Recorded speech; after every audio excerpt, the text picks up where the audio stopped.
Hello. Hello. Hello, Nancy. Yes. Sorry, because I have a problem, but now it's. Oh, thank goodness. We thought it was on our end. Everything's good. Okay. Thank you very much for your attention. Yeah. Well, Paul's just going to sit down now and talk to you, and everything will go very well, I'm sure. Thank Okay? you. Thank you. Sorry. You can hear us and see us. Rana, Okay? hi. You can hear us and see us, okay? Olympia? It's okay. Now it's okay. Now Yeah. it's okay. Do you have a presentation, Nancy? Do you have a presentation? PowerPoint or no? Paul's here. He's going to sit down now. Okay. Here's Paul. Okay, if you need anything. Paul, Yeah. bye. Okay. Hi. Paul, how are you? Yeah, how are you this morning? Good to see you. This is Rana and Paul. Yes, good morning, good morning. Good afternoon, good morning, good evening. Whatever it is, but nice day. Wonderful day. Sorry, but I have many people here. Okay. And Paul, do you have a presentation PowerPoint or no? Sorry? Do you have a presentation? Do you share presentation or no? No, no, you're just going to speak. No. Okay. Just speaking. Only speak. Yeah, old school. Okay. Okay, perfect. Okay, because Rana, do you have a presentation PowerPoint? Yeah. Yeah, okay, very well. Okay, thank you very much. Sorry, because I have a big problem with the entry with the DayICOMOS meeting room, because I received all date from DayICOMOS, from Secretary of DayICOMOS, but I have some problems. But now it's all very well. Thank you very much. Yes, let's go forward with enthusiasm and interest. Thank you very much. And Kevin Echeverry, Kevin is online. Okay, thank you. Kevin. Bye, Kevin. Hi, How are you? All very well. Thank you, Kevin, for your presence. It's a pleasure for me. Can share with you this experience. Fantastic. Thank you very much. The pleasure is mine, Kevin. I present Paul and I present Professor Rana Singh from India. Oh, Yeah. Incredible. Nice to meet you. It's a honor for me. Can share this experience with both of you. I'm so excited. So I have a surprise for you. I would like to share with you a surprise in a few minutes. So I hope you enjoy it. Very well. Thank you, Kevin, very much. Thank you very much. Today we have a surprise for you. So, Rana, do you have share your presentation? Yeah, I have already sent all these, but I will start from here.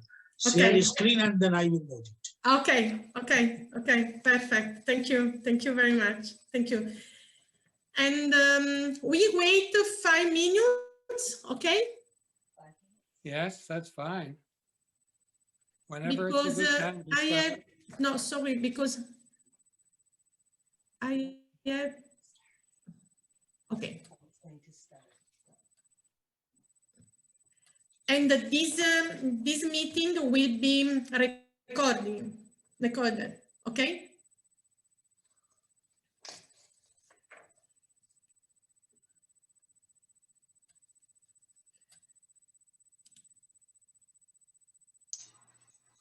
Rana ji, namaste.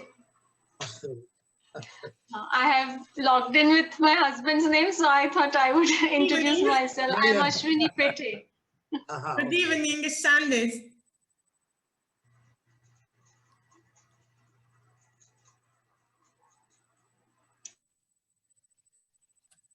Because I manage also entry of the people. Oh, namaste. Okay. Okay. Rana, how are you? Well, fine, little bit coughing, little bit fear from corona. Exactly. I am very afraid for you. But half of my family under the impact of corona. Okay. It's a life. It's a life, exactly. But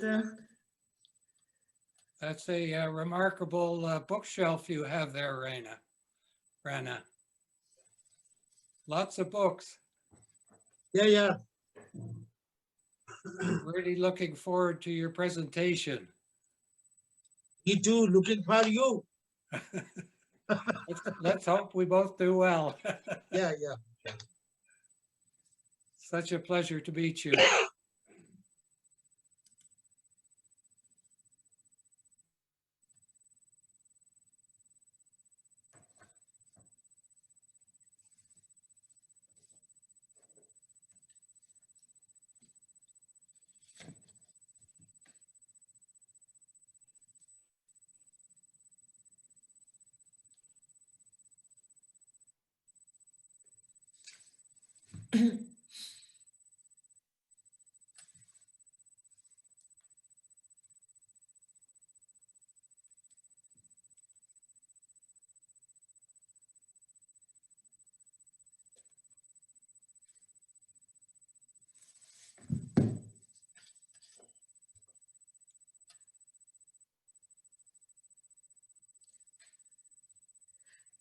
Rana, Paul, we start, okay? Yes. Do you Okay. Right. agree? Yes, Okay. we're quite ready. Okay. Perfect. Okay. Admit Sarah. Okay. I have. Okay.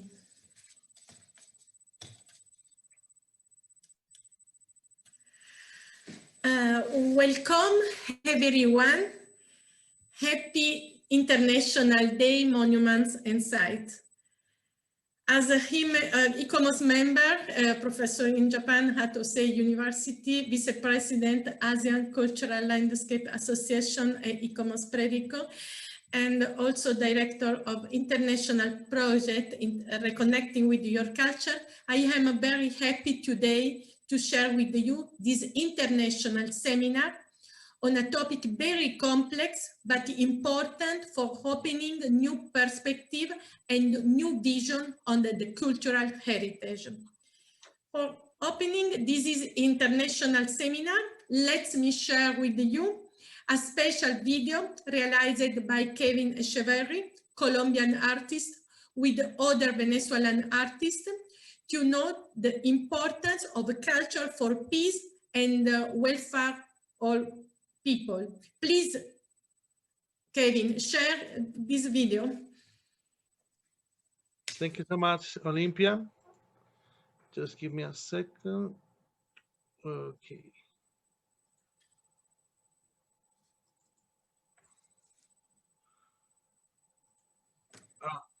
Are you seeing my screen? Yeah. Yes. Okay.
Um, okay, that was our surprise for you for today to celebrate this important day, the International Heritage Cultural Day. So we're so glad to can share with you this video work that I realized with I did with an artist from Venezuela. We believe that it's important to work together as humans beings. So this intercultural work was a really great experience to learn about our history from our countries to create the characters and the history. So we really hope you enjoy it. Thank you very much, Kevin. But this video was without audio, but it's fantastic. Thank you very much. Thank you very much. And the enhancing of the intercultural dialogue is very important. And for this reason, we have organized this international seminar between Canada and India with the two special speakers. It is a great honor to have with us Professor Paul Schehfer from Canada and Professor Rana Singh from India. Paul Schehfer is founding director, World Cultural Project, Markham, Ontario, Canada, and author of many important books on culture and a new vision about the dialogue between culture and the community in the world. I thank Paul very much also for his important support in the international project Reconnecting with Your Culture, dedicated to the children in the world. Rana Singh, President, Asian Cultural Association, Landscape Association, sorry, from Korea and India. He lives in Varanasi in India. And he is also member with the many important international academies in the world. DayICOMOS member, voting member at the International Scientific Committee, PRERICO, and authors of many important books on cultural landscape, sacred sites, and cosmology. I thank very much from Professor Rana for his support also in my research, and especially for all projects we are building together. This international webinar aims to analyze all the major conditions and potential for humanizing and harmonizing the development of a community, resulting in the enhanced global peace and happiness. Its purpose is to promote deeper understanding and mass awakening to realize and activate the individual dignity, cultural civility, and social responsibility through the path of shared cultures, shared heritage, shared responsibility. The art of co-sharing proposed that every person is able to research, understand, and communicate their cultural experience for the development of humanity.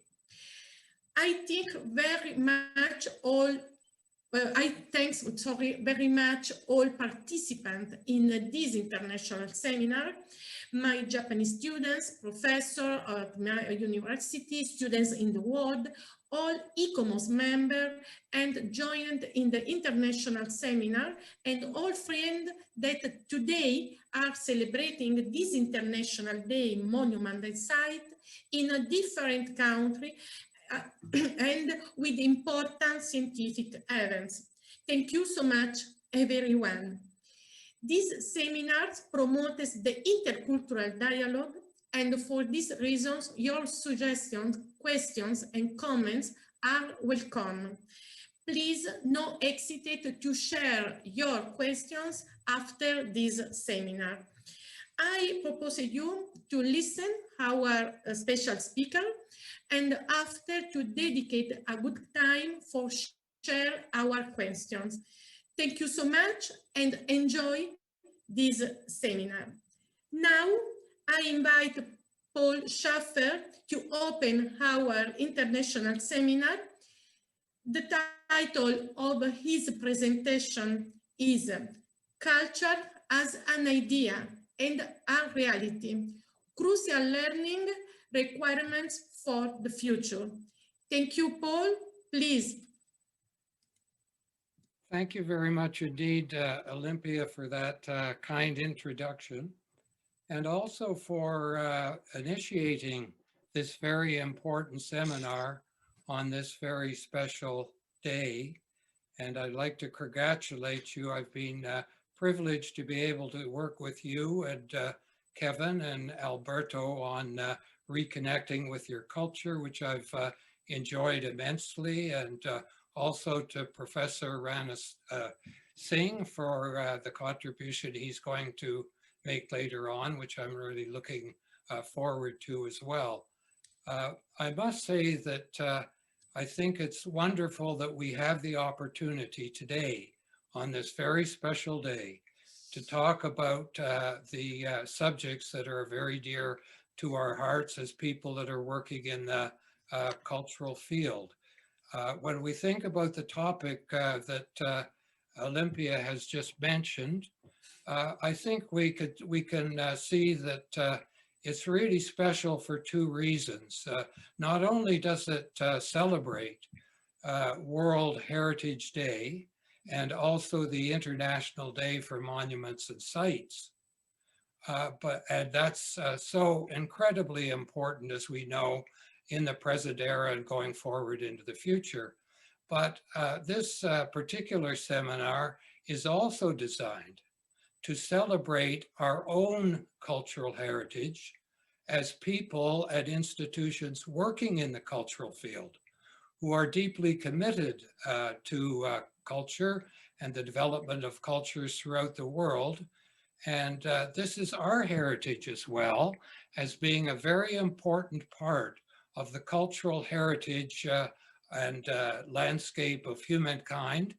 And so we have a dual obligation here, I think, to share the special day and celebrate it, but also remember that this is our own heritage that we've inherited from the past as cultural scholars and cultural practitioners, and how important it is to learn more about that at present and going forward into the future.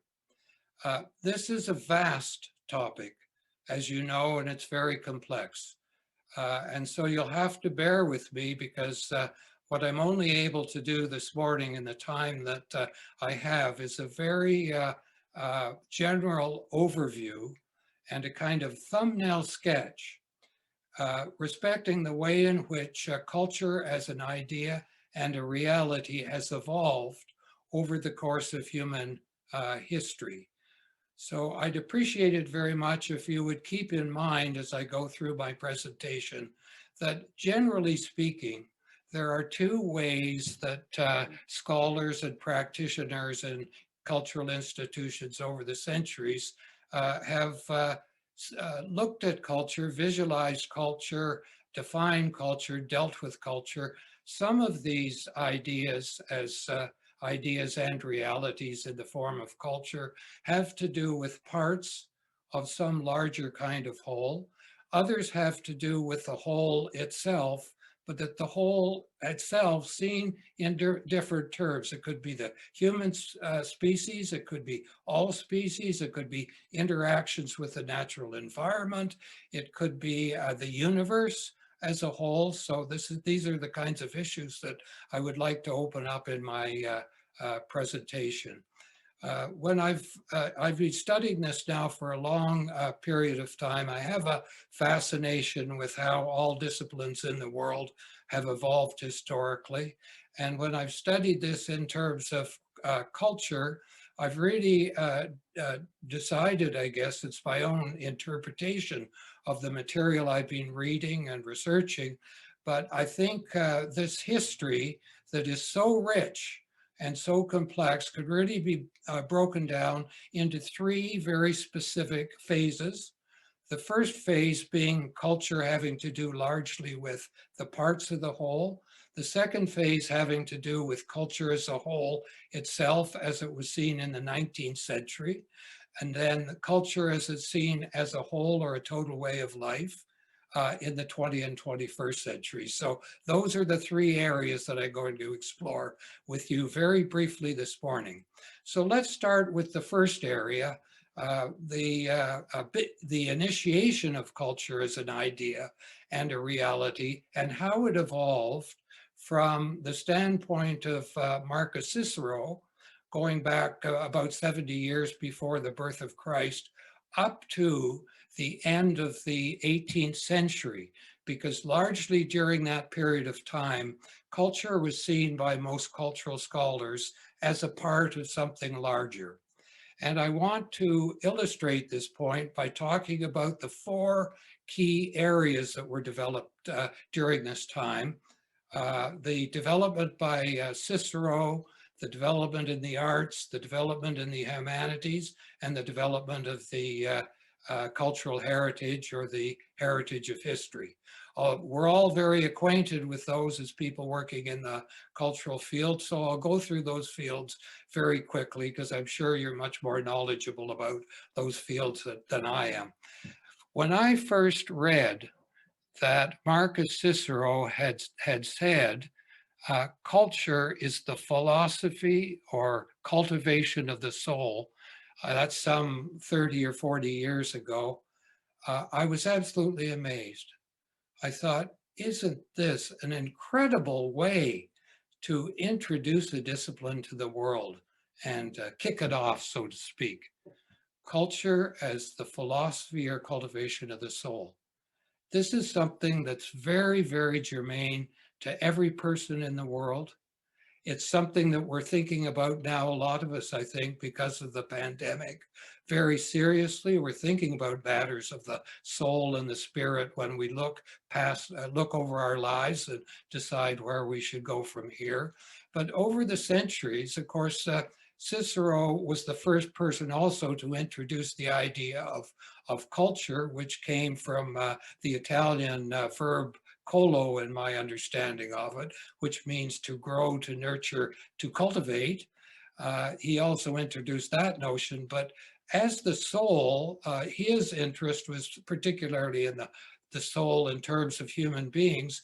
But since that time, over the last 20 centuries, we've come to think a great deal about the collective soul. You remember that Gandhi was often fond of saying, culture, a nation's culture is at the heart and soul of its people.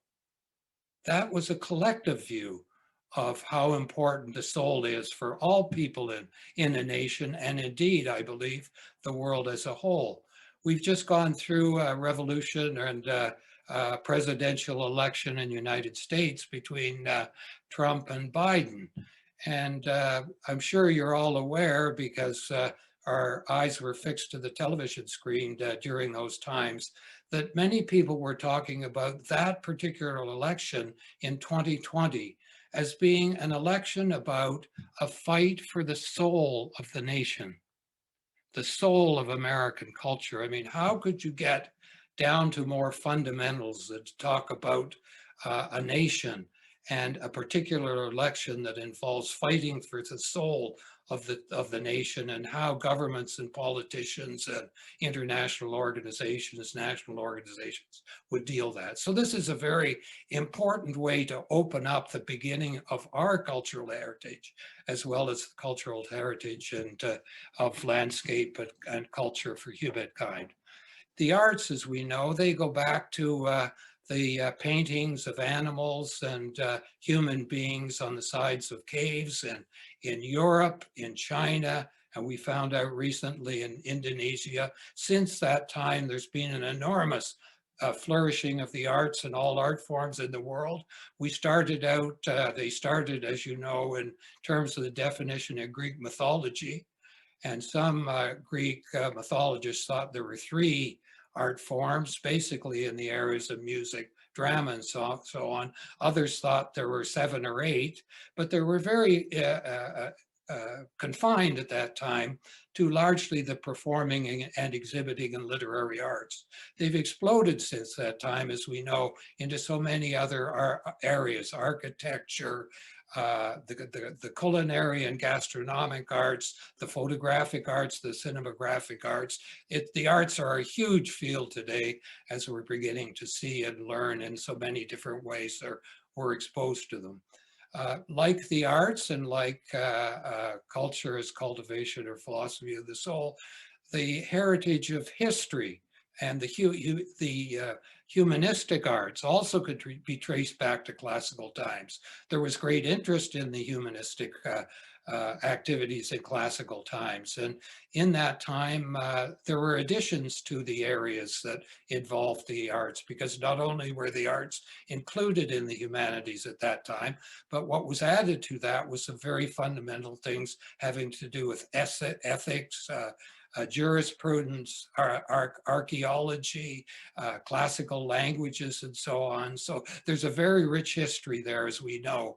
Going back to classical times, it erupted again incredibly during the Renaissance and in the post-Renaissance, when the idea of humanism came into all of that, and there was a focus on human beings and incorporating in their own lives many of the activities that existed in the arts and so on.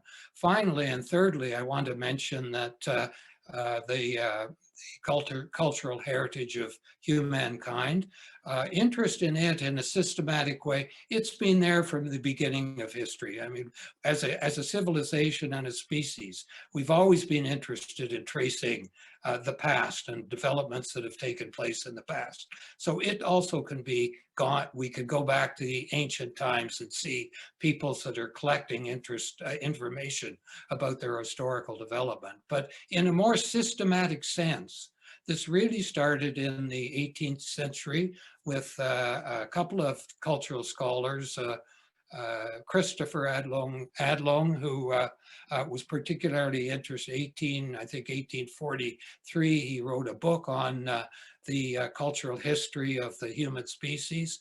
But more importantly, in the early part of the 19th century, Dr. Gustav Klemm wrote a book about the cultural history of mankind.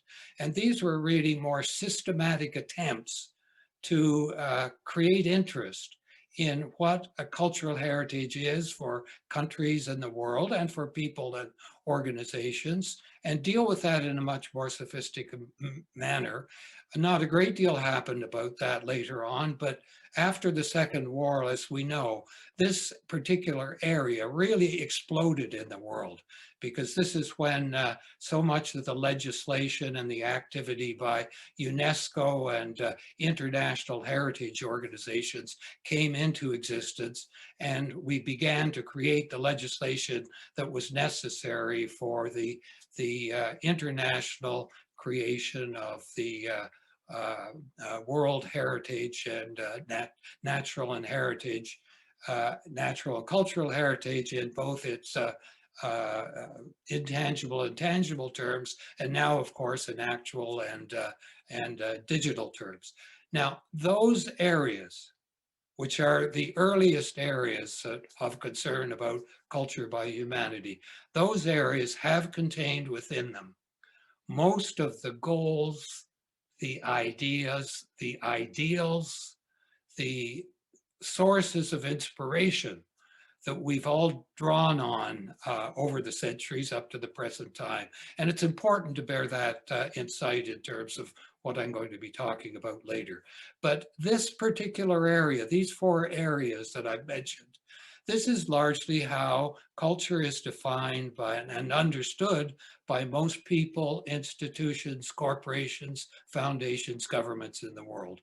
If you asked those institutions and people, what's culture? That's probably what you would get in return. Something to do with the arts, humanities, and the heritage, and possibly, if somebody delved into it more, the cultivation of the soul. So that's the first big block that is important for us to know about as people working in the cultural field. The second block is the 19th century. Some horrendous events of great importance for us occurred in the 19th century. The first one and the most important one was the appearance of anthropologists on the scene.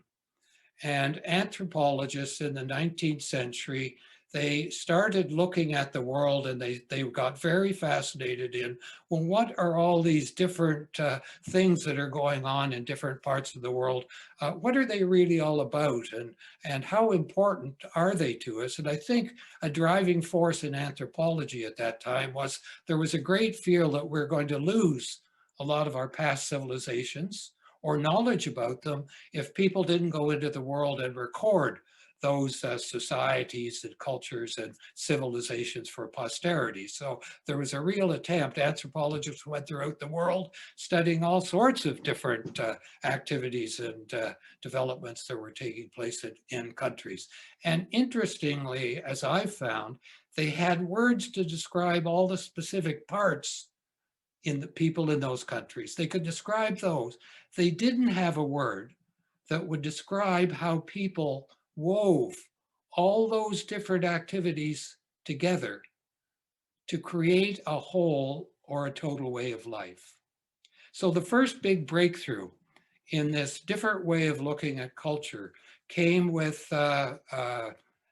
Tyler, who some claim is the first anthropologist. In 1872, he defined culture formally as and civilizations too, for that matter, as the complex whole. This was the thing that brought everything together. And from his vision of culture, everything was included in that existed in societies. It wasn't only the arts or the humanities or the heritage. It was everyday activities. It was sports, recreation, earning a living, interacting as groups and individuals, working in the environment, etc. It was the whole ball of wax, as they sometimes say, which was anthropology and the complex whole. At the same time, this was the emergence, as you know, of sociology and sociologists in the field. And they had a very important role to play in all this. They didn't look at things so much in terms of culture and cultures, although they were totally aware of this. They were focused more on societies and social systems and how people were interacting and interrelating in social terms.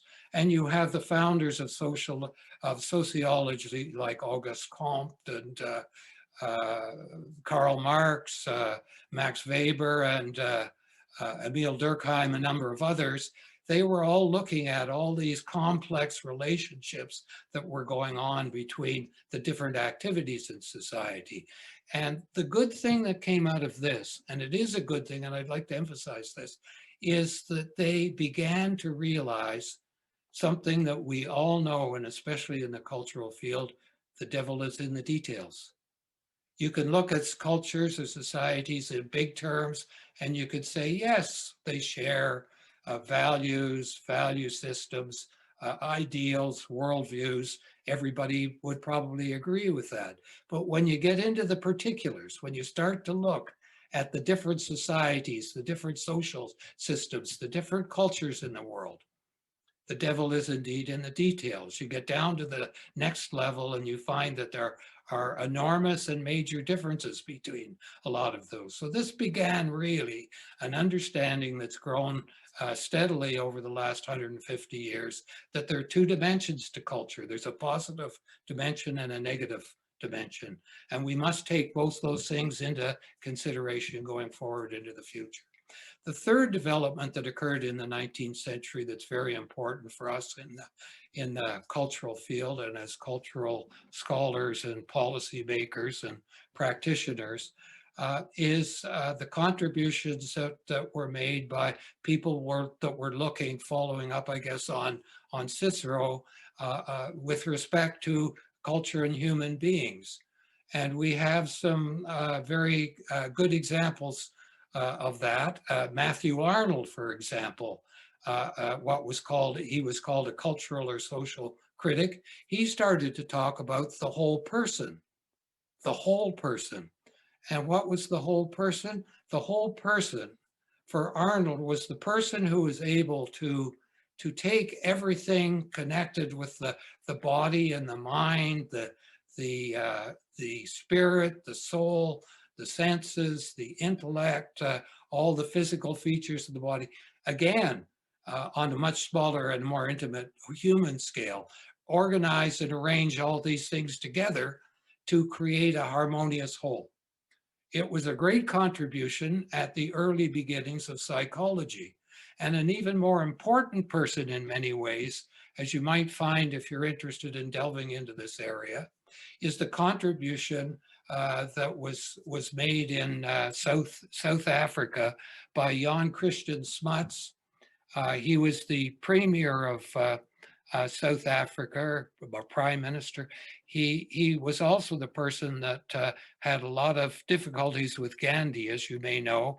And if you watch the great movie on Gandhi, you'll see where they erupted on many occasions, and he had to put Gandhi in prison several occasions for civil disobedience. But he was a great cultural scholar and philosopher, and he wrote at length about the role of culture in the development of the human personality.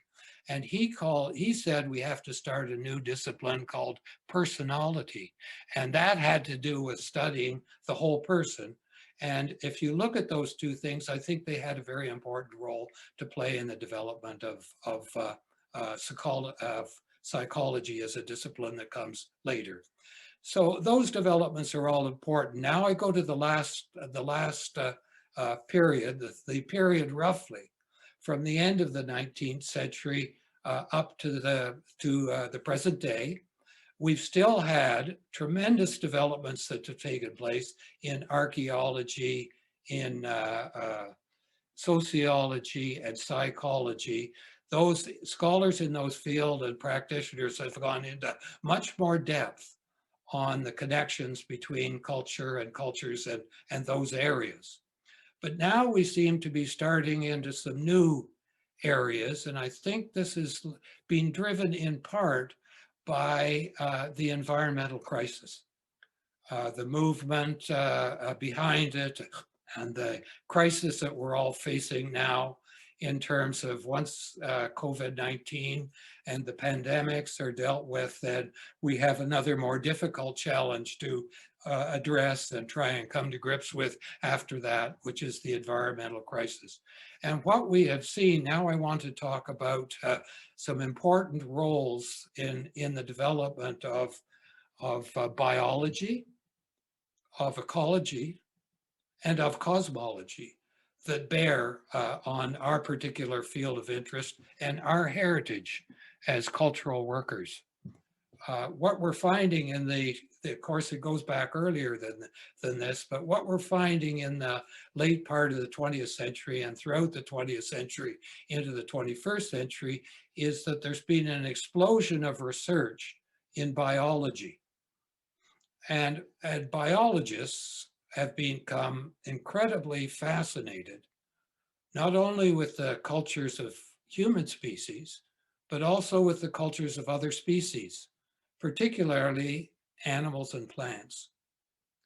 And when you begin to look at the way in which this research is escalating incredibly, it's just unbelievable. And what's coming out of this, of course, you know, the underlying foundation for this and why it's so important for us is that all species are part of they're living organisms. As such, they have a lot of the same features and practices and characteristics in common. And so the biologist's job, of course, is to, in large part, show where are the similarities and where are the differences. I've been looking over the last year or so into the cultures of different species. And I've been looking at the bee species, the ant species, the elephant species, and a whole series of other species. And it's a very, very fascinating area. The bee species, for example, you get into this bee species and you begin to see that they're creating cultures in their own domains. The architectural forms that they create, the beehives, they're architectural forms that are very different than the architectural art forms of people, but they're very complex in their own right. Their cultures are very complex with the drone, the bee, the queen, drone and worker bees, the interactions that go on between all these bees in the hive. And as I came to find out, they have very elaborate communication systems that are established, because when the bees go out and they hunt for pollen and nectar to different parts beyond the beehives, when they come back to the beehives, they have communications devices through their sounds that they emit to bees in the hive and the way they flap their wings, and they communicate information. It's an incredible amount of information about where the particular source is that's rich. And this could be 15 or 20 kilometers away from hives, but also how to get there and how to follow the sun and the direction that the sun directs them in to get to that particular source. In the same way we'd come home after we've had a good meal at some restaurant and we're talking with friends and we say, tell them about what a great restaurant it is. And they say, well, where is it? And we give them our communication information to get to the restaurant. Hop in your car and you drive for 20 minutes on one highway and then you turn off, on and on it goes. We all know a lot about this. Elephants are particularly valued and appreciated by the human species because a lot of people feel that elephants are great role models for human beings because of the wonderful way in which they take care of their offsprings. They look after them. They're fully engaged in them. They train them and teach them so much. They're so intimately connected in their culture as a herd. They love each other. They communicate with each other. They embrace each other. They give off sounds that indicate just how much feeling they have. They go and visit the death sites of previous generations of elements for sometimes years and sometimes decades. So it's a role model, I suppose, that a lot of people feel that if we had a very much better look at the cultures of elephants, it would teach us a great deal. And this, of course, is not limited to animals. And we've had a lot of research on animals, as you know. We're looking now through the works of Jane Goodall and Diane Fossey. We're looking at the behavior and characteristics of gorillas and apes and chimpanzees as higher species that are more connected with human beings. And we're also looking at plants. I've just been reading a very interesting book by a horticulturalist and ecologist on the hidden life of trees, where he talks about the culture of trees and he talks about how trees communicate through the root systems. They have a very elaborate system of communicating. A whole forest, for example, with all the individual trees communicating through the root networks. And also, if there's any danger, they can send information to other trees so other trees can also evolve the things that they need to protect themselves. I could give you reference to that book if people are interested in reading it. He's just finished that book and now he's written a book on the secret lives of animals. So he's getting into this area. So that's that area. The cosmological area I won't spend time on really because Professor Singh is going to talk about that in detail. I did want to say in that two short things about that area.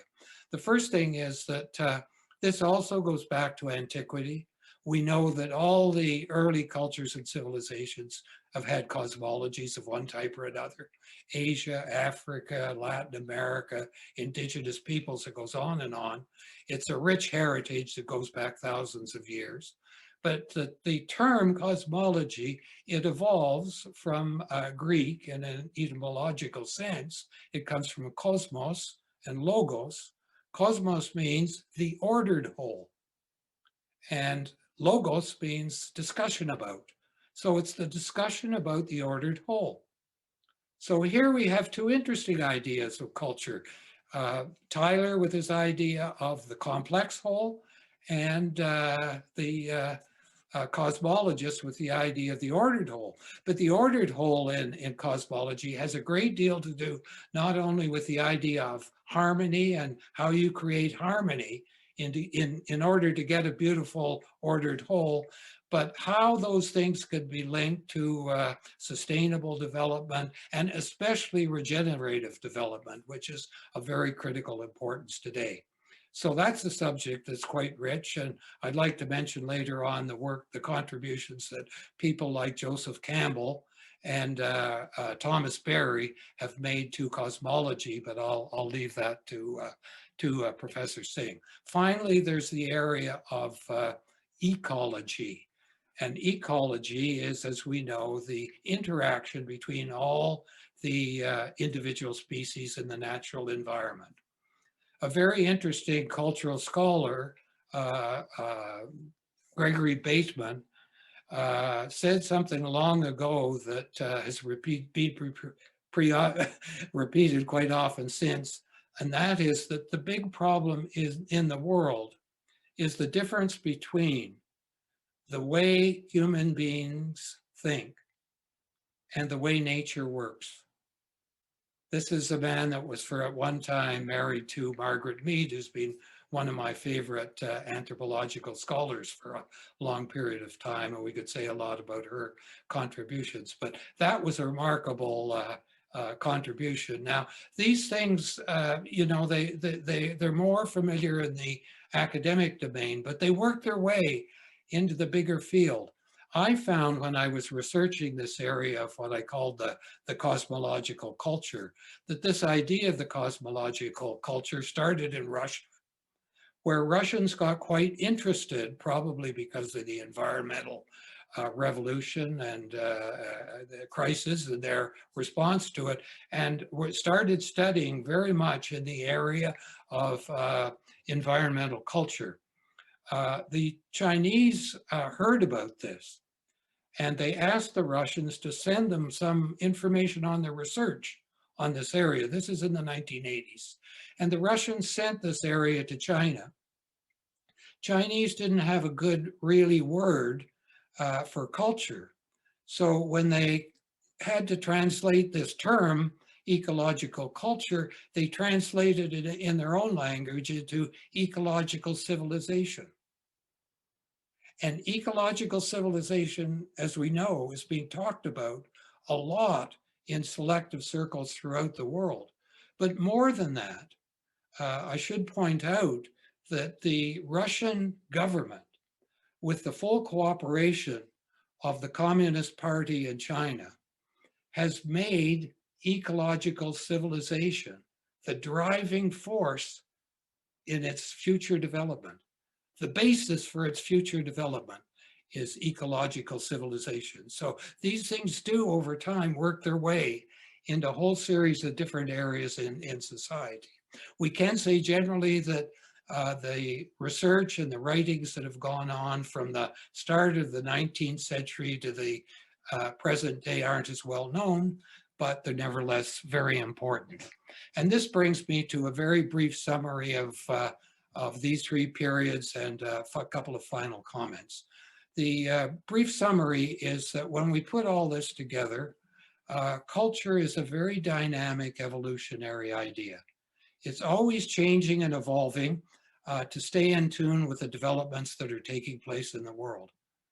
But there is virtually nothing in the world today that is not in some way connected with culture or related to culture. So this is a phenomenal thing in the world. And we must realize that culture is a very fundamental part of things that are going on in the world, and we have to bring that to the attention of people in the appropriate areas. I think we can also draw from this, and I really like to make a special point on this, that this question of the negative and positive side of culture. The first book I wrote, which I researched for about 20 years, the title of the book was Culture, Beacon of the Future. And what's the function of a beacon? What's the function of a beacon? A beacon performs its functions well if it warns of impending danger and illuminates a vital path to the future.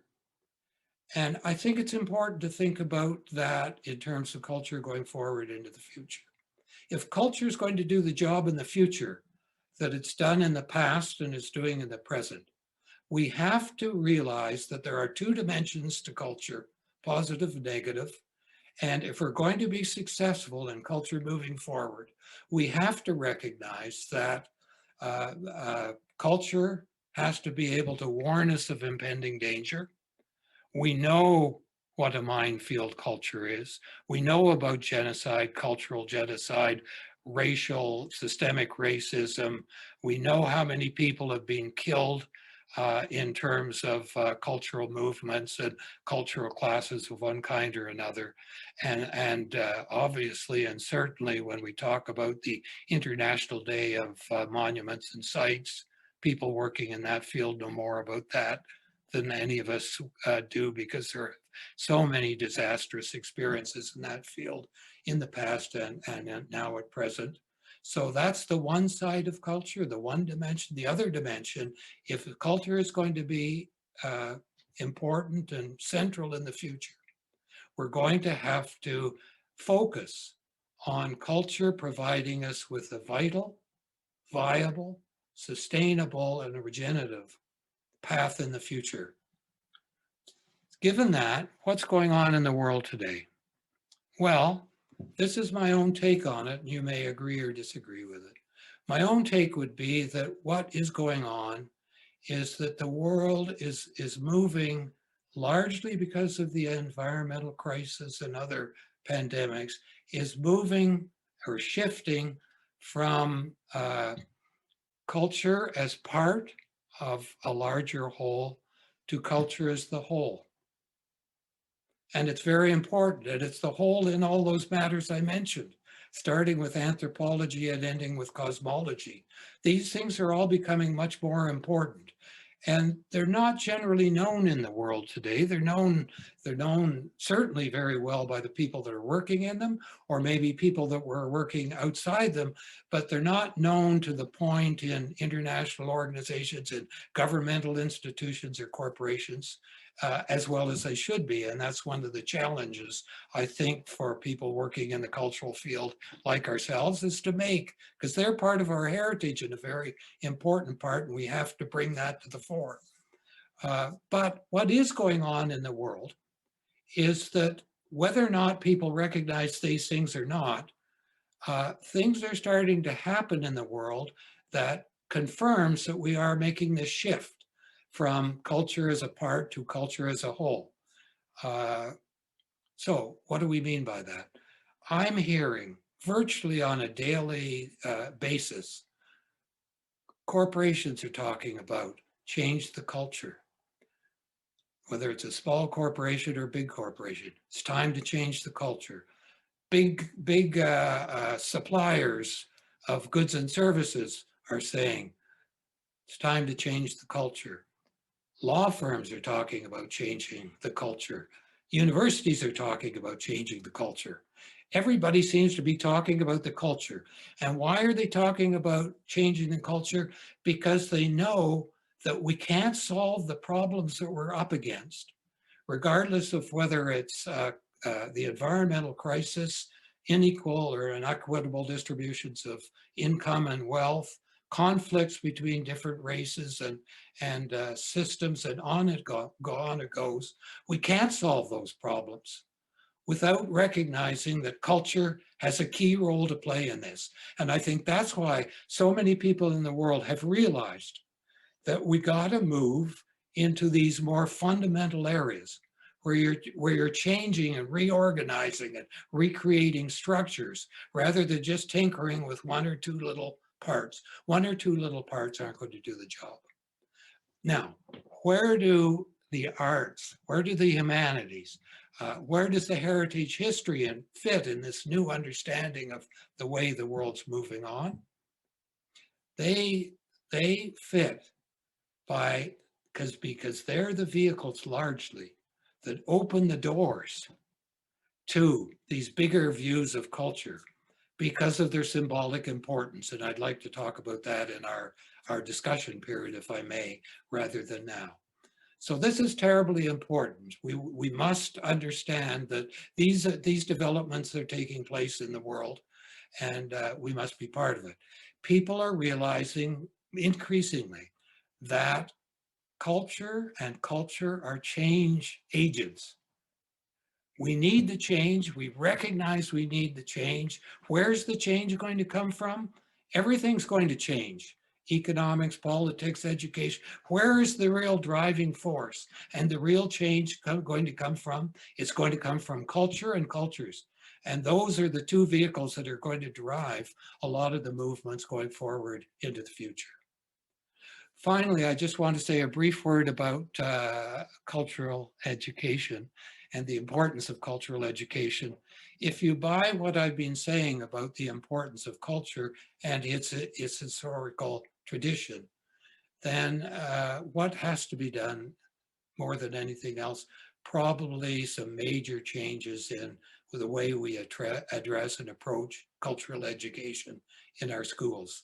People have to learn much more about culture and cultures if they're going to get along, if they're going to appreciate other people's cultures, worldviews, values, habits, customs, and traditions. So we say, ideally, if you had a blank slate, where would you start? Well, you start where Olympia has taken us. You'd start with cultural education for children and young people. And what a marvelous development and initiative it is that through Olympia, through Kevin, through Alberto, and the people with us here today, and everybody involved in reconnecting with your culture, that this development is spreading rapidly throughout the world as a result of their wonderful ideas of how to do it and their organizational abilities.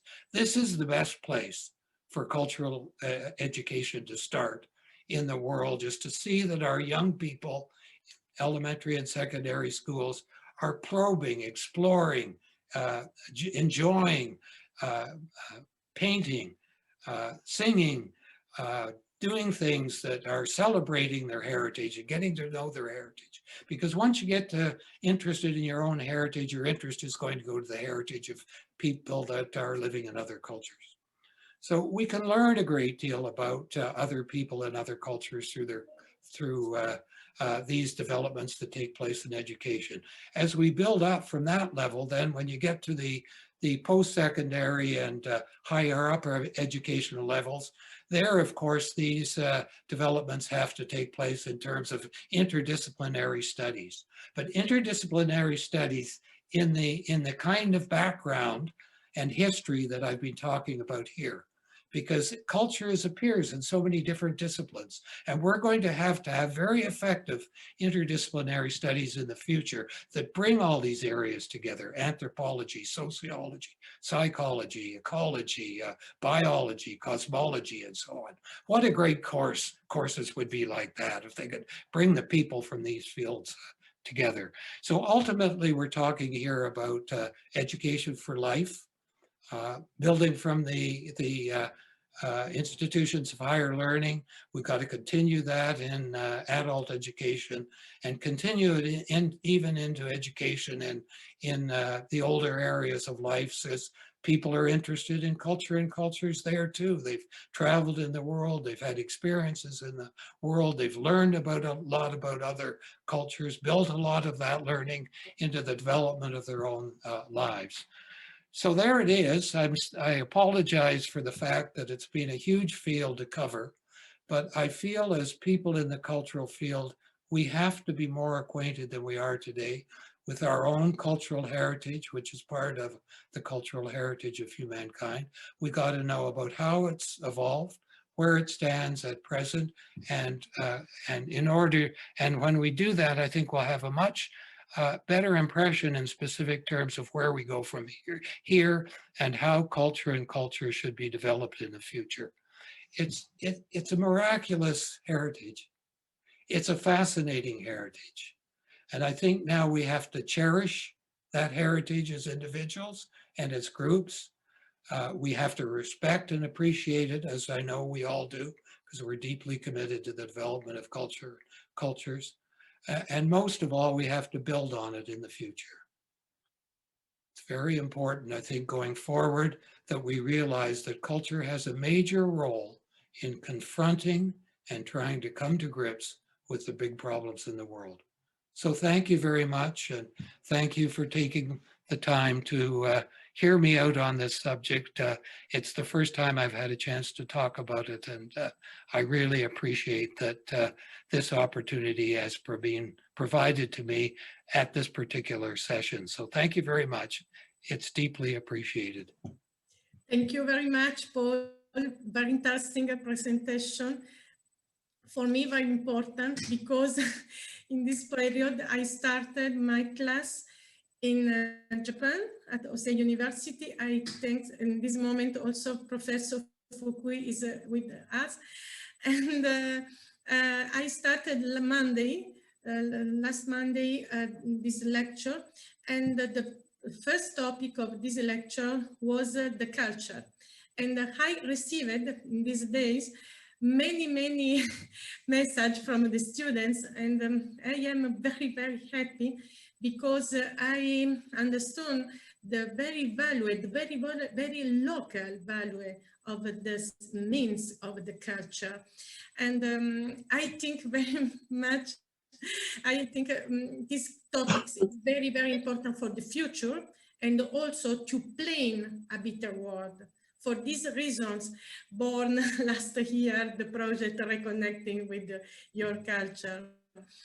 And in this period, the last year also, we started another interesting research also with Professor Rana.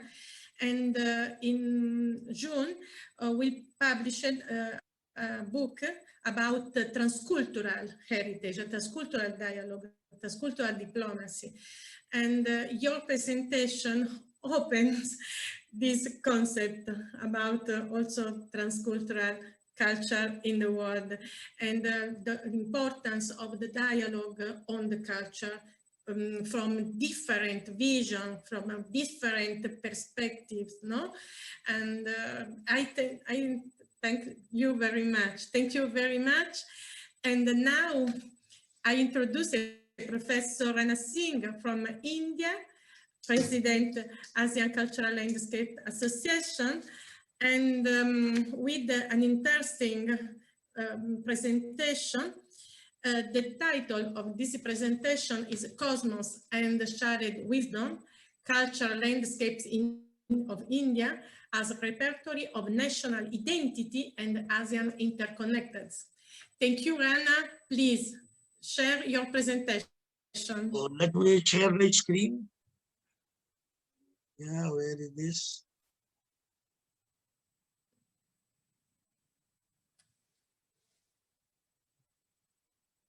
Can you see my screen? Now. Yeah, that should be, because it Yeah. is now. Can you see Yes, this? now, yes. Okay, perfect. Oh, okay. So let me just.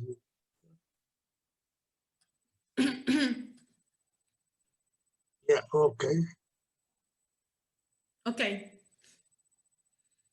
Okay, just to starting, and here is about 8 o'clock p.m.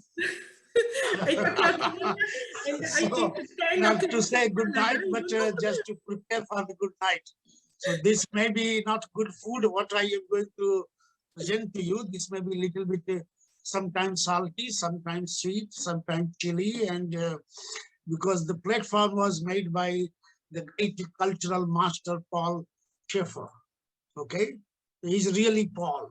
Paul means, in our language, Paul means making platform. So thank you very much for giving this opportunity, and special thanks to Olympia and her team for making all these things. So culture making idea and the reality, the consideration, conscience, and then to say something. So this is a good occasion.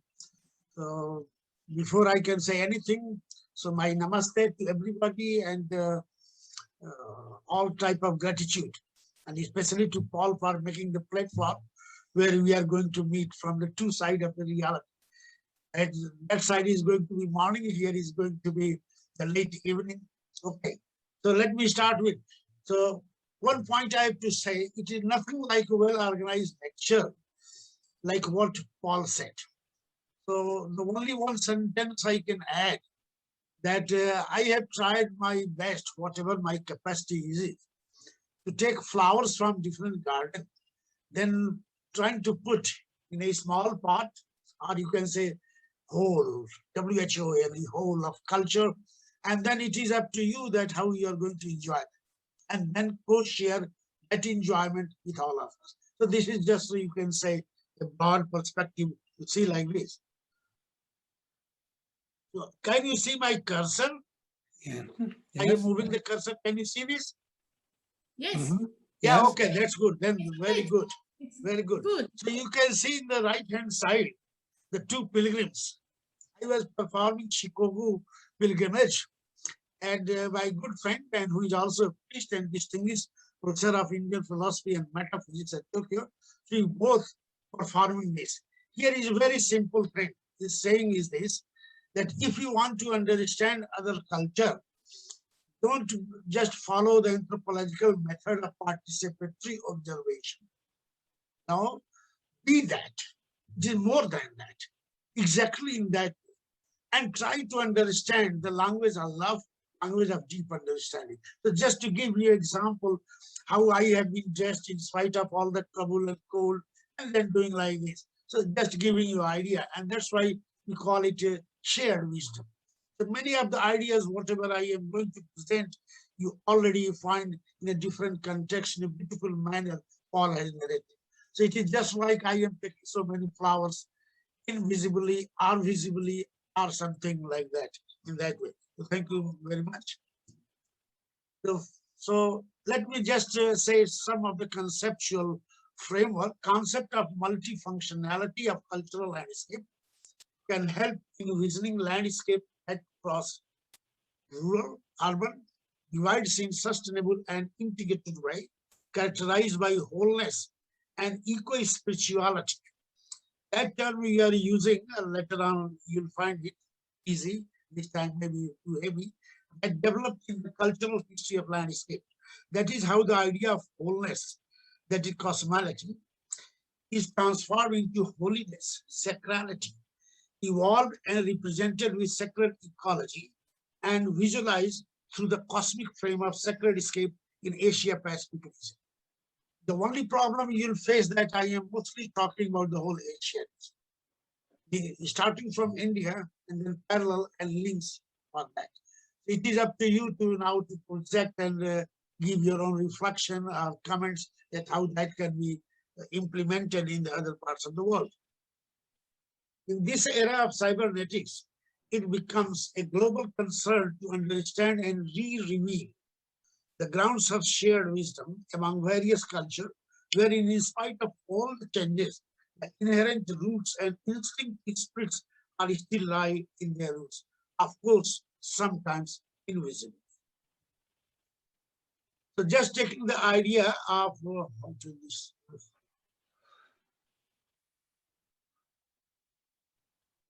Okay, the idea of a cultural landscape does not mean only a special type of landscape. Instead, it reflects upon the way of saying, what we call in a more technical way, clairvoyance, landscape and associated attributes that emphasizes the interaction between human beings and nature over time. How to see this? Maintaining existence, continuity, transformation, and transferability. That makes the cultural landscape. And this is a path to Asian knowledge system. When we try to see ancient literature, I am referring 9th century onwards, 9th century to at least the 13th, 14th century, especially we have studied Korea, China, Japan, and India. Then you find that this is like this, so much similarity. One example, I will cite some of the examples later on, so just giving you an idea. When we are talking again, this whole concept of cultural landscape, that refers to special mankind escapes in India that's rooted as embodied heritage. natural and cultural. Those are both subject and setting of tangible, intangible, and we have introduced a new term that is a transitory heritage. Because generally talking UNESCO frame, it may not fit into the old cultural roots of this whole Asia. We have always in between this. So we always have the three levels. One side tangible, intangible, then transitory. And I can cite some of the examples later on. In Indian tradition, cultural landscape denoted a heritage in existential continuity. Here we say in our Vedic literature, there is a term called Yatha Namo Tatha Guna. As your name, so thy fame. So according to that name, you can go into deeper etymology and you can find the different, very high level, complex word. And that is the way heritage is existential continuity, and the word is Sanatana, and it defined as Dharohar. Now this term has already been discussed in some of the UNESCO's report when I have presented this in 2015 in UNESCO meeting in Korea. So they accepted that yes, for Asian context, that is very important, which is derived from the mother earth, Dhara, and endeavor of identity through time, Ihara, and that's why joined together that is Dharohara. That is how it is explained in terms of roots. So these terms, these red terms, you can see this is from the ancient Vedic literature, at least 1000 BCE. And identity, asmita, a framework of continuity, of interconnectedness, and a personality of the culture. And this way you can say that Asian knowledge system has created this ancient thought. This is the classical way how the culture was defined and landscape was linked by the great master of landscape architecture or geography to be defined as a landscape science by Carl Austin Sau, 1925. Then again reprinted several times in collection that in 1963. The cultural landscape is fashioned from a natural landscape by a cultural group. Culture is the agent, what rightly already Paul has also mentioned this. Culture is the agent, the natural area, the medium. The cultural landscape is the result, the product, final product. So you see in the lower side that is started, culture, time, natural landscape, and all these different attributes, population density, etc., all together going to combine together, and then the result is coming like cultural landscape. And that's why famous saying of Carl Sauer is, geography is the study of cultural landscape. Very simple way he tried to say it. So cultural landscape are literally an imprint of human history. Again, the similar term has been emphasized by Paul. In Indian context, when we try to say it, then we add a little bit. This is modified based on Carl Sauer. We put here, when I say Indian, it does not mean only India. I am linking that because we have very strong links since 6th century AD to 12th century AD, the whole country route. I will show you the map.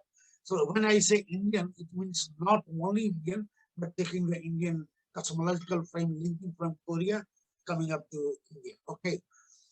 So all these people, whatever they are forming, depend on as to how these distinctive beliefs come to dominate transformation to the landscape. Following the Sauerian frame, Carl Sauer, based on Carl Sauer, the ritual landscape is thus fashioned from a natural landscape by a religious group. Here again, whenever you say in English religious, that you link with the Greek philosophy of Ecology. But there is no other term. Better term in our context is dharma. And dharma to be defined in a way that when you feel that whole earth is mother, we all are children, if we behave like this, that is the dharma. In this way, that term is used in our context in classical literature. But anyway, for popular way in English, we always say it religious, where religious rituals serve as agent, the natural area is the medium, and the ritual landscape is the result. So whenever we talk in our context, we generally say that all these cultural landscapes are the same, like a ritual landscape.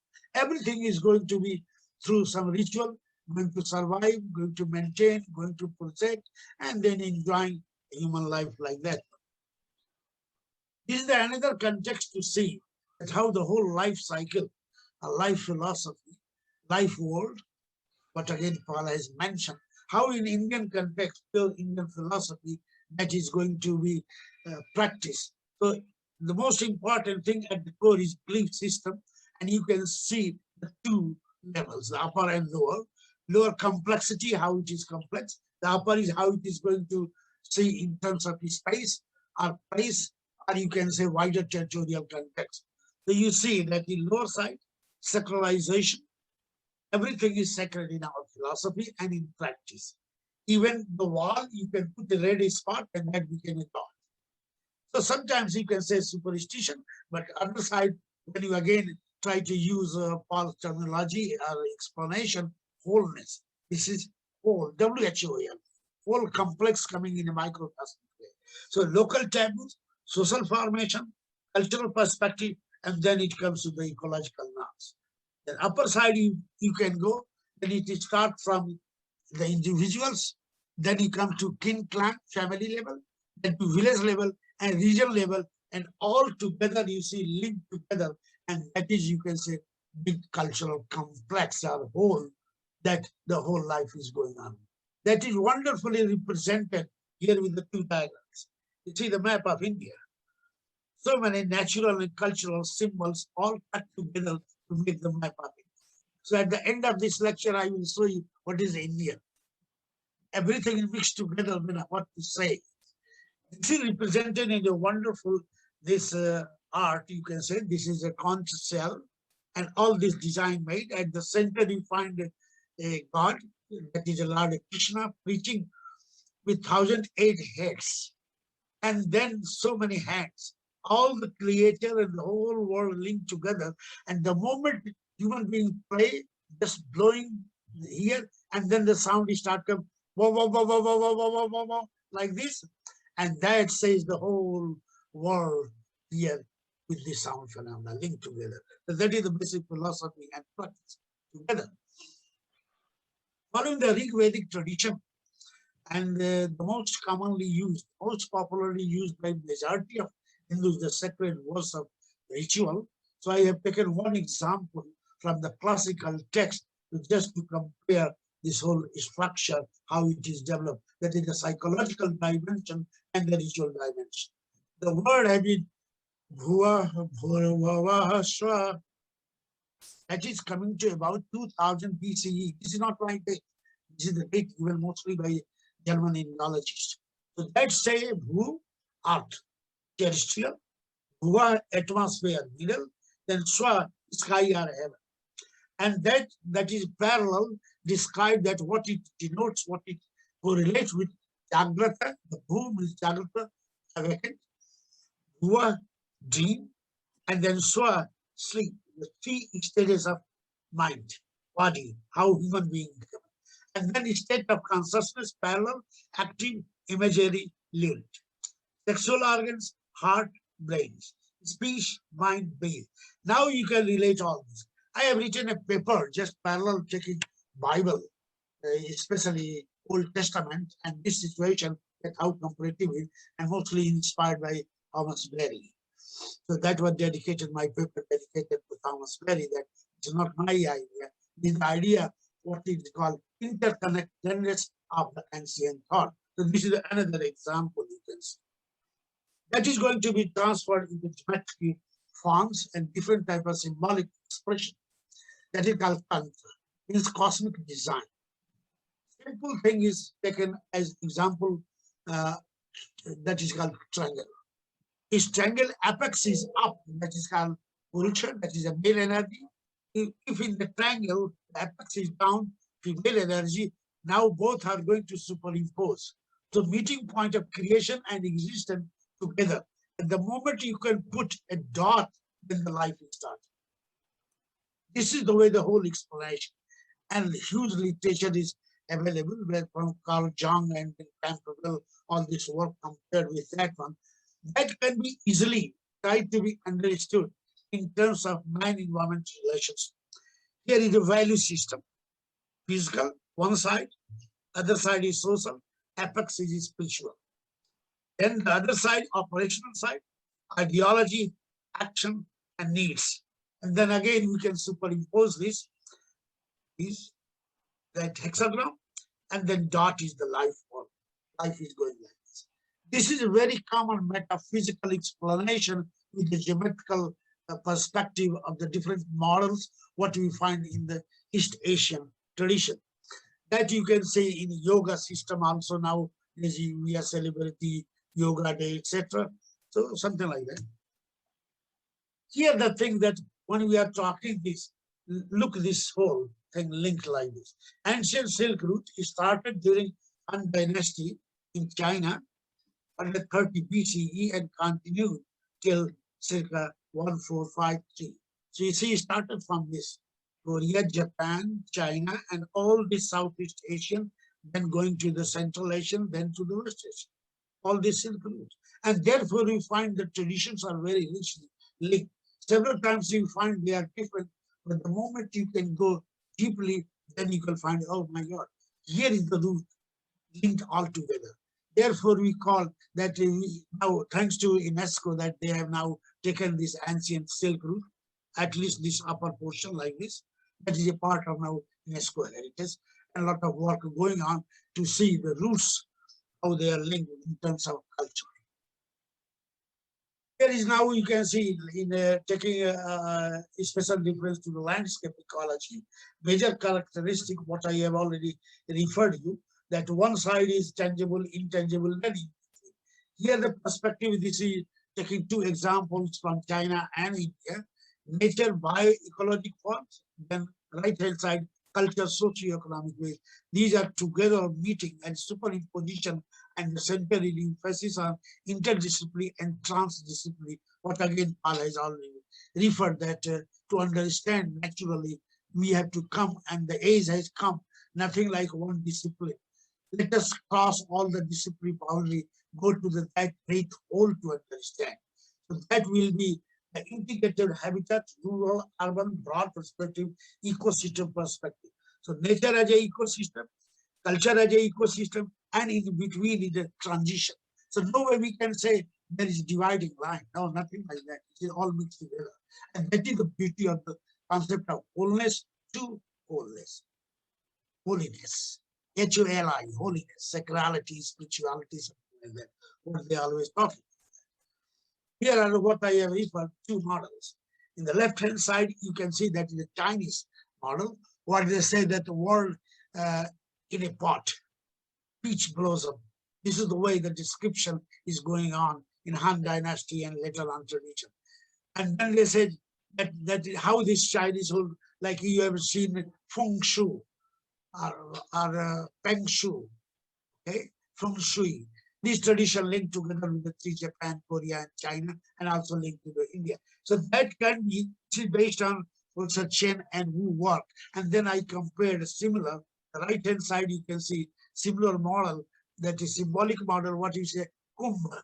They are saying that here you work as a pot model, and the similar tradition describing the Kumbh, this big pot having a sacred water. And from the water, the life is started, and whatever reflected that is the built structure in nature, that is called Indian cultural landscape. Here they are saying that here is a philosophy, unity with man and nature, and then in Indian context that is called dharma, moral ethics, unity of man and nature, practical culture here. When they are saying the guiding principle based on the 5 elements, the same 5 elements described in Indian context, so that is called Rita. Rita means cosmic order based on the 5 gross elements theory. What we are talking about the feng shui, we are also having the comparative relations like that. So the idea of this whole thing, what we are giving, showing that management of sacred site should consider all values and stakeholders involved. Therefore, it is necessary to acknowledge that in this world, where many different worldviews coexist, each worldview may have its own hierarchy of values. Within these worldviews, different traditional cosmological sciences have evolved over time, often in harmony with nature, and many of which are still alive in different regions around the world, but relatively more visually and actively in Oriental Asia. How they are going to practice, like the garden system you can find in China, in Japan, in Korea, and in Cambodia, very similar to that. So that would say that it is nothing like that these things are lost, but these things needs re-understanding, opening your eye, and then trying to make that here is the integration of the different cultures. In the end, the perspective, this is based on the famous architect from Greece, Doxiadis. Doxiadis tried to put that when you are talking about any settlement, how it is grown. So let us have some basic principle. And that principle can be used in broad context on different parts of the world. This he has done like this. This is a little bit modified according to our situation. That if you see broader region, maybe just like you can say aerial photograph, or you are going by the plane and taking a picture. Homogeneous part, central part, circularity part, special part. Then now we have taken a very small area like a village or a small built-up area. Then you can find that the parts are the same. The attributes have changed. The representation have changed. Here the fields, built-up area and central part, circularity and road, and then you have come only the central part. Just you have tried to expand in geometry, and then you found outside the streets, shops, school, or temple, something like that. So this he tried to propose that when we have this type of model, very easily we can compare different parts of the world, setting into the different example and attributes, and this will give to deeper understanding we all are one. The links are the same. The only perspective and context changes, but the reality and graphics messages are the same, or you can say emotional bonds are the same. Giving you a typical example from Indian context, which has been very widely cited by a scholar from Kent State University, and after his PhD, he got very recognition and then became lifelong professor, blah, blah, blah. Anyway, what he tried to say that sometimes we think there is nothing like continuity of the cultural understanding. Here's a beautiful example.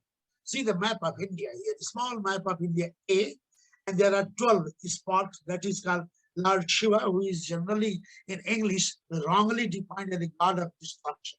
Okay, nowhere in the Sanskrit text Shiva is defined as god of destruction. Sorry to say, and thanks to Friedrich of Capra, such great physicist who has explained full chapter in his famous book Tao of Physics. Shiva is a cosmic dancer who, with the light phenomena, giving life to the world. And that's why we have the 12 months, 12 zodiacs, and 12 such ancient temples. History goes to 900 to 1000 BC. It is well described, and that is a part of the life tradition. We have special train services, pilgrimage journey that were legalized during colonial period by British, and it's still going on. But it is not possible for everybody coming from Italy or coming from Canada just to do this journey. This will take at least 50 days. And you also know that Indian trains never run on time. So no way you can fix program. This had been realized in the ancient past. And by the 8th century, just you can go to left, and my cursor is, all these have been replicated in the miniature form by 8th century AD. Okay. Then what is the miniature form? That is very important message.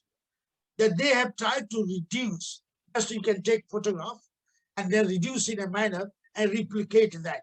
In the same manner, you find an example I can say, like you see in Indian map, the last one, lower one, 7, that is called Rameshwaram, close to Sri Lanka.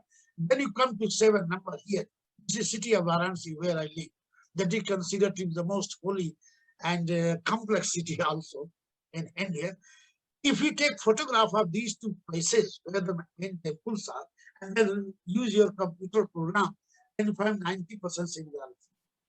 Designs are reduced, but the whole basic structure is the same. Rituals are the same. And this DayICOMOS has given a term. This is a wonderful example of spatial transposition of the spirit.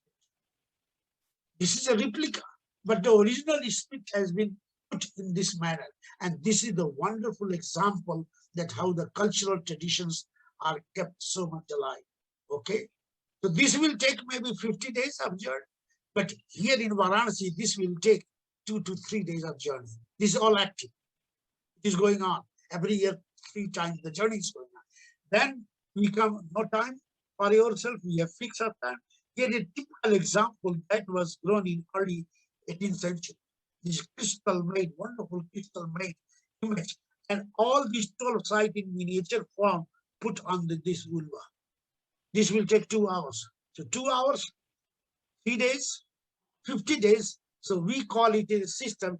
The India frame is microcosmos, Varanasi holy city, mesocosmos. Here is a microcosmos. So we want to discuss these things so that we can see that the culture have been always been the whole of the cosmos. It is in what context and perspective we are going to deal with. A typical example from Varanasi. Okay, mostly based on International Union of Conservation of Nature. There is already, one section that is dealing with the sacred natural and cultural sites, and Mr. Schuren, who is trying to develop this model, and we have little bit modification, 1-2 words here and there. We have put in Indian context, and we find, oh my goodness, this is well fitting into the same tradition what we have. So local knowledge, management system, institutional, worldview, cosmovision. We started from the individual being, what I have shown the Indian model. So this is transcendental introduction from the natural world, and the cover up is spirituality. The way people perceive nature depends on culturally defined value and belief system that form an important, often intergenerational source of information. That is the way.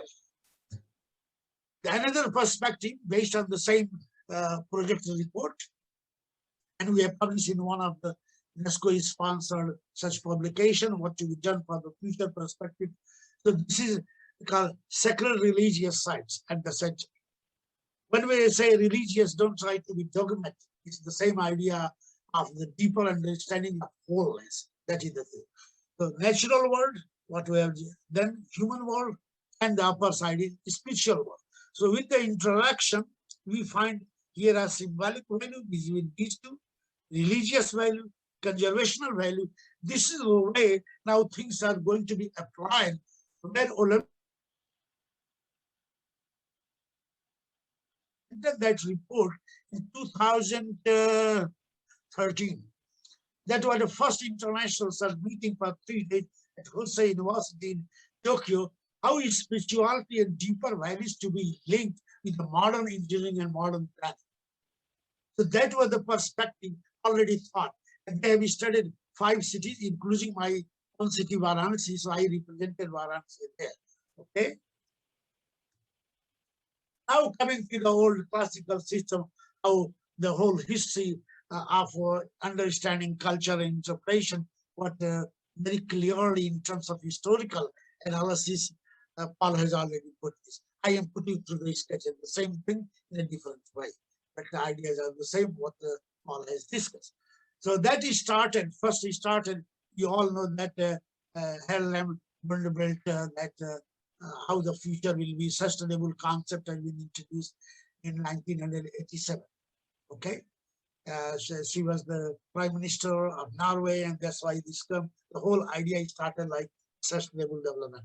One side is social, environment, economic, and this way we find 3 introductional subsets: equitable, bearable, viable, like this. Okay, but this has been again modified in 2007. So history started 1987, then 2007, developing civility, culture, language, religions for interfaith dialogue that had been discussed because this became too much crude. Culture is not coming up. Why not problems are solved? And that was the period already after this paper, or earlier, but that was not discussed earlier, that Lene White paper. That was published in 1967 in the journal called Science. And the main conclusion is like this: all the problems generate from the mind, solution will come from the mind. Develop that culture, the world. That was the message of that paper, written by a historian, published in a scientific journal, and that became very controversial. But nowadays, people say, oh, that is the master approach to understand. Okay, after that, what happened? Look here, where we are now. So he started from 1987, with little bit addition, 2007, that look, culture should also be, it is not only economy, environment, and society, but culture is also an attribute. And later on, what was now, culture is not an attribute, culture is the core. It is nothing like attribute. Culture is the core for any development, so that it came at the center. Okay, that was 2007. Now 2015 December is gone. Culture is the cover-up. The society, environment, and the economy, all that is controlled by that cultural system. So that culture, here comes that idea in a more practical way, culture as a whole, WHOL. Here comes the sense, culture is cosmology. Culture is complex whole, what already earlier long back by some scholars, I am missing the name anyway. So he has tried to discuss like this. So now it says that this arrow shows that how that ever-changing dynamics of culture and sustainable development come here. And now really that is the important issue, but we have to understand how the roots started. Where is, how is, where to go. Let me put here, I have time, okay, 20 minutes time more. There is where this is a little bit away from here. We call it that in between something love, something light material. One great disciple asked a Vedic saint, it means 1000 BC, about this is a mythological story, that which is the most important thing to know in this world? What is the last knowledge and first knowledge to know? And that great master said, oh, it means to know who are you in the whole cosmos, from where you come and where you go. If you know, that is the only knowledge. And here comes again what is referred in ancient classic, that is the culture, Sanskrita, that is the word, not language. Sanskriti and Sanskrita, little bit different. Sanskrit means coming from the ancient, nobody knows, existing and going into the future. So this is the way the whole systematic things develop. Now comes one more important thing, what Paul has referred about Gandhi. And that idea is coming in education for sustainable development. What is the lacking? What is all this problem? Don't you think there is something gap in our education, our real understanding? When we try to put the society, environment, and economy, we have tried to interpret in a more broad perspective, society, socially benefiting, everywhere inequality, poverty, crisis, so many things. So we have to think like this. Economy, economic to all, it is not. Richer become richer, poor becoming poorer. This is the way it is going on. All that economic theory you can see. Environment, we talk a lot, eco-friendly befitting. How to do that? So that idea already started being under UNESCO, this educational system program. So the base, and then what happened, you can see like this. Here is the Gandhian approach. What Gandhi used to say, that society, economy, and environment, they are linked together, but all human values govern the action of human being.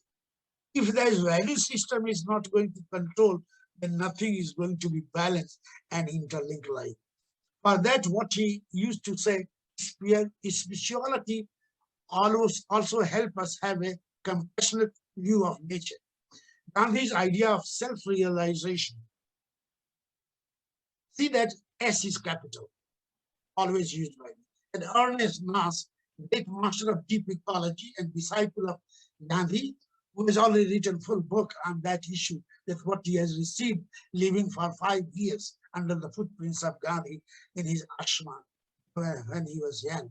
So self-realization is an issue of human value that governs the actions of human beings, which should make a balanced interconnection between society, economy, and the environment.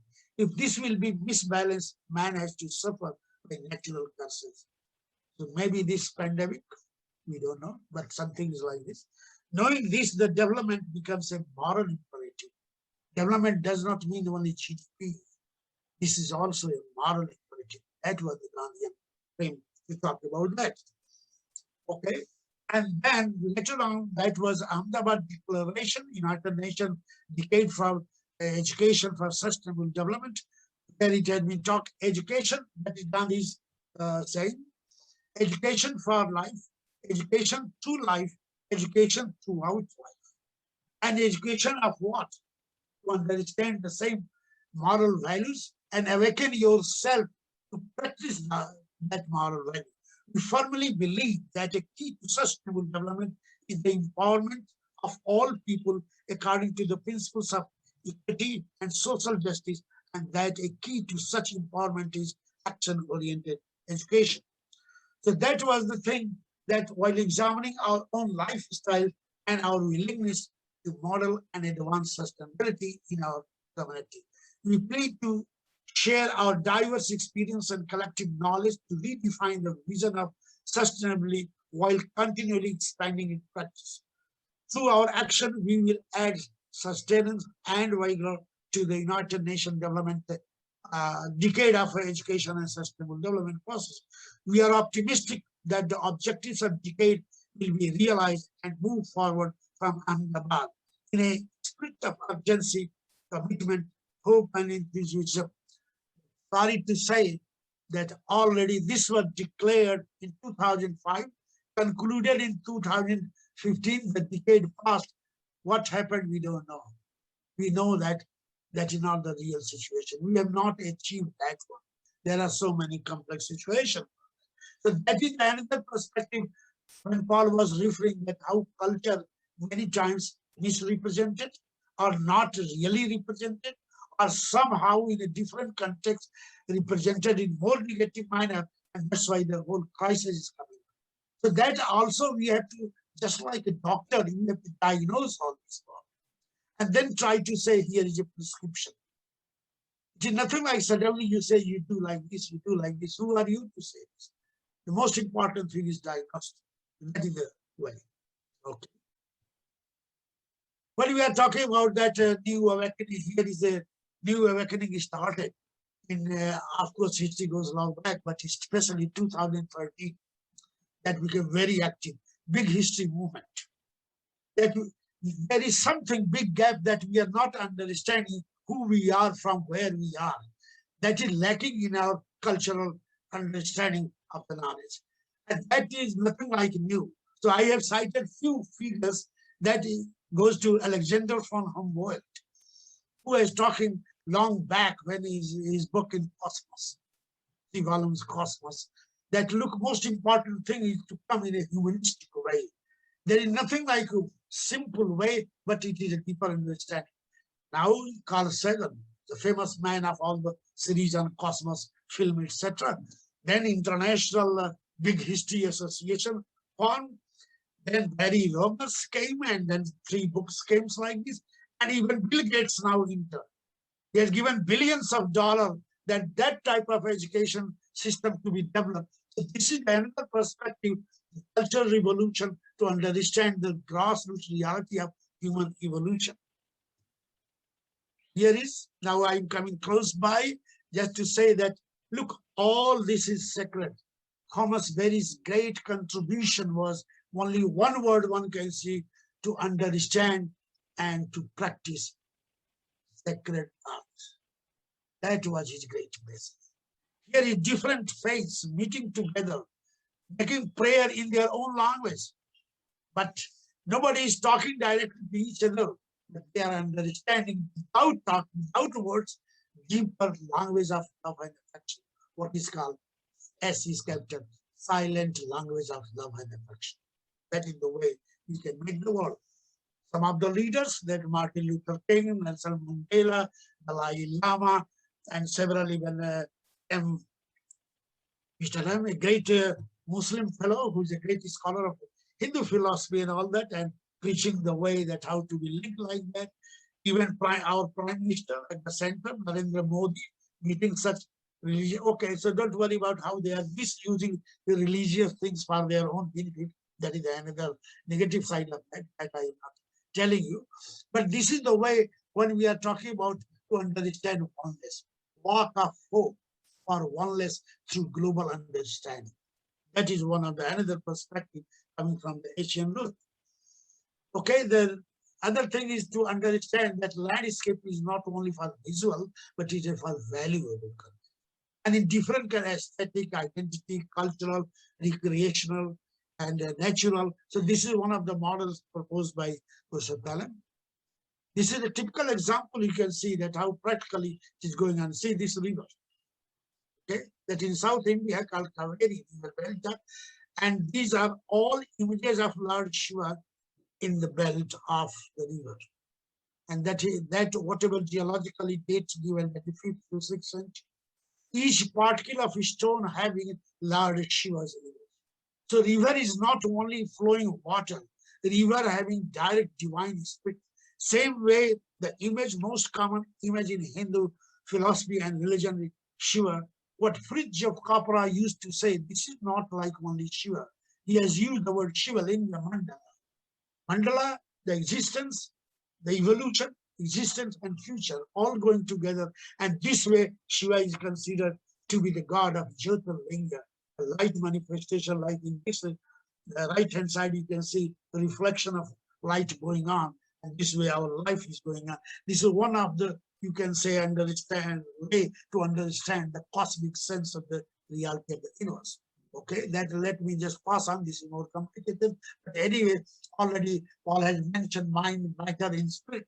So in our philosophy, Hindu philosophy, one side time, sound, and light, and then mind, matter, and spirit made together. And that's how the side of Omkara, that is in sacred verse, all the sacred verses in any section, there are, at least 5,000 sections in Hinduism. There is nothing like one in Hinduism. But all the sacred verses start with one particular sound which link mind, matter, and spirit, and that is Om.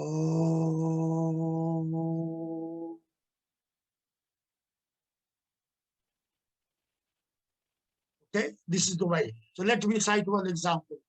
To whom I can take as example, just for funny matter, for Olympia or Paul. Okay, to whom I can take an example, Olympia or Paul? Let me know. Rana, Yeah. thank you so much, but there is an interesting question in the chat. Okay. So let me complete. Okay. This is another example how whole India is considered as a mother. Okay, and that 2-3 minutes, Okay. then I will complete. Okay. Okay. Are you watching? Are you watching? Continue. Okay. Absolutely. This is completely now when we have done the modern GPS high resolution. That was a project of National Science Foundation, Washington, DC for 6 years. We have worked under the NASA program that how this whole modern scientific method to be used to understand the cultural centers and norms. This is a typical example you see. Exactly the same latitude, longitude and same latitude like this, and all the 51 centers related to goddess distributed like this. This is a wonderful example of using modern scientific method and then trying to understand the ancient classical way. This is another typical example. These are very highly sophisticated GPS resolution map. There's nothing like this yet. So these are the things just to say that when we are using the modern scientific way and ancient, we meet together to have the deeper understanding of the cultural landscape. Okay. With another perspective, we have done this work in Khajuraho, which is mostly propagated as a center for erotic symbols and erotic images. But when we come with the deeper cosmological interpretation based on the scientific thing, the ranges like this. Okay.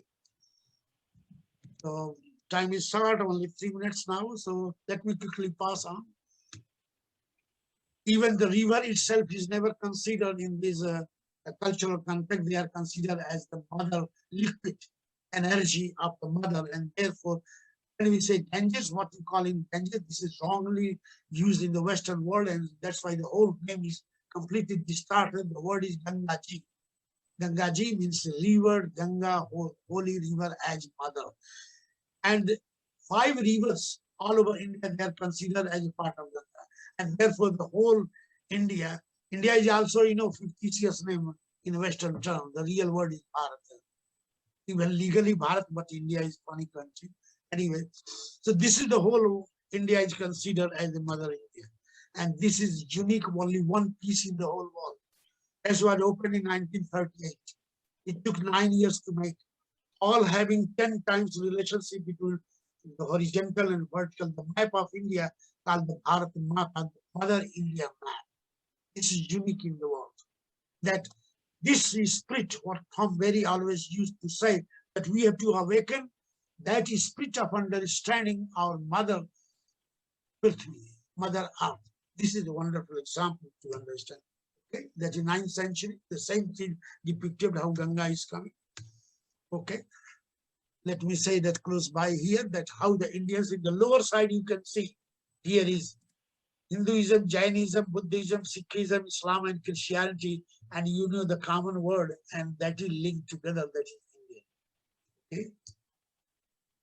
Let me close here. Think cosmically, see globally, behave regionally, act locally, but insightfully. That is one of the messages like this. And then we have different studies that place to be understood in terms of the cultural norms. So let me come close to my citing Fifth of Capra.